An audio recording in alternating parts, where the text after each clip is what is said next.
तो हेलो दोस्तों, आज हम देखने वाले हैं क्या होता है इंडियन कॉन्ट्रैक्ट्स एक्ट। अगर आप जेआईबी सीआईबी या फिर बैंकिंग प्रमोशनल एग्ज़ाम के लिए अप्लाई कर रहे हो तो ये वीडियो आपके लिए हेल्पफुल होगा। मान लीजिए डेविड है जो बोलता है कि मुझे अपनी कार को 20,000 रुपये में बेचना है, और दूसरी साइड पे है जॉन जो बोलता है ठीक है मैं खरीद लूँगा। तो इसको हम बोलते हैं प्रॉमिस या फिर एग्रीमेंट, और डेविड को हम इस केस में बोलेंगे प्रॉमिसर एंड जॉन को बोलेंगे प्रॉमिसी।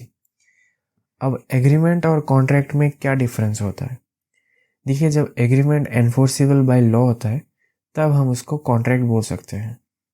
इंडियन कॉन्ट्रैक्ट एक्ट को बेसिकली दो हिस्सों में डिवाइड किया गया है। पहला पार्ट है जनरल प्रिंसिपल ऑफ कॉन्ट्रैक्ट। इसमें आपका डेफिनेशन आ जाएगा, वेरियस कंडीशंस क्या क्या होते हैं, कौन कौन पार्टिसिपेट कर सकता है एट्सेट्रा। और पार्ट 2 में आता है आपका जैसे कि गारंटी, इंडेमनिटी, ऐसे स्पेशल टाइप के कॉन्ट्रैक्ट्स।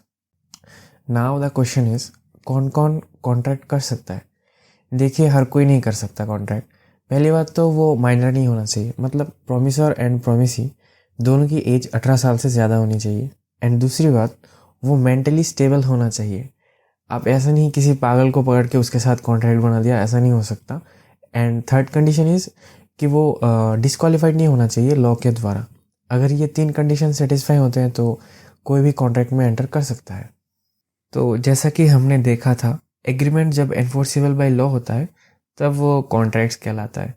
अब एनफोर्सेबल बाय लॉ क्या होता है? देखिए, इसके 4 कंडीशंस होते हैं। पहला कंडीशन है फ्री कंसेंट। कंसेंट मीन्स रजामंदी। अब कंसेंट को फ्री तब मानेंगे जब दोनों पार्टी सेम चीज़ को सेम सेंस में एग्री करते हो, और कंसेंट लेते वक्त कोई भी फोर्स का या फिर अनड्यू इन्फ्लुएंस का, फ्रॉड ना हुआ हो, मिसरिप्रेजेंटेशन, मिस्टेक, इस सब का इस्तेमाल ना हुआ हो, तब हम कंसेंट को फ्री मानते हैं। तो ये था फर्स्ट कंडीशन एनफोर्सेबिलिटी का। Next condition is lawful consideration. Consideration का मतलब होता है समथिंग इन रिटर्न। इसका मतलब होता है जो प्रॉमिसर है, दैट इज जिसने प्रपोजल किया था, उसके कहने पर प्रॉमिसी ने कुछ काम किया है या फ्यूचर में कुछ करेगा इसका प्रॉमिस कर रहा है, या फिर कुछ काम करने से खुद को रोक रहा है या फ्यूचर में नहीं करेगा ऐसा प्रॉमिस कर रहा है, और उसके बदले में इसको कुछ मिल रहा है, तब हम उसको कंसिडरेशन मानेंगे। मतलब कॉन्ट्रैक्ट बनने के लिए कंसिडरेशन इज अ मस्ट। लेकिन इसके कुछ एक्सेप्शन भी होते हैं, जैसे कि मान लीजिए आउट ऑफ नेचुरल लव किसी को कुछ प्रॉमिस कर रहे हो, या कोई एजेंसी बना रहे हो, या फिर चैरिटी कर रहे हो, तो उस केस में कंसिडरेशन के बिना भी कॉन्ट्रैक्ट वैलिड हो सकता है। विथ सब्जेक्ट टू रिटर्न होना चाहिए वो एग्रीमेंट एंड रजिस्टर्ड होना चाहिए, तभी हम उसको वैलिड मानेंगे। चलिए एक एग्जांपल से समझते हैं। मान लीजिए रमन के बर्थडे पे उसके फादर ने उसको एक हाउस गिफ्ट किया है, और वो लोग उसको रजिस्टर करना चाहते हैं, लेकिन उनको बोला है कि आप ये रजिस्टर नहीं कर सकते क्योंकि कंसिडरेशन इन्वॉल्व नहीं है। क्या वो सही था, या रमन लीगल एक्शन ले सकता है रजिस्ट्रार के अगेंस्ट? आपको क्या लगता है? वीडियो को पॉज कीजिए और कमेंट सेक्शन में आंसर कीजिए। द आंसर इज यस, वो लीगल एक्शन ले सकता है, क्योंकि गिफ्ट के केस में no consideration no contract rule apply नहीं होता। और next condition is lawful object, which is the object in use should not be ban from using by law. अब आप इसको लॉफुल कंसिडरेशन के साथ कंफ्यूज मत कीजिएगा। आइए एग्जांपल से समझते हैं।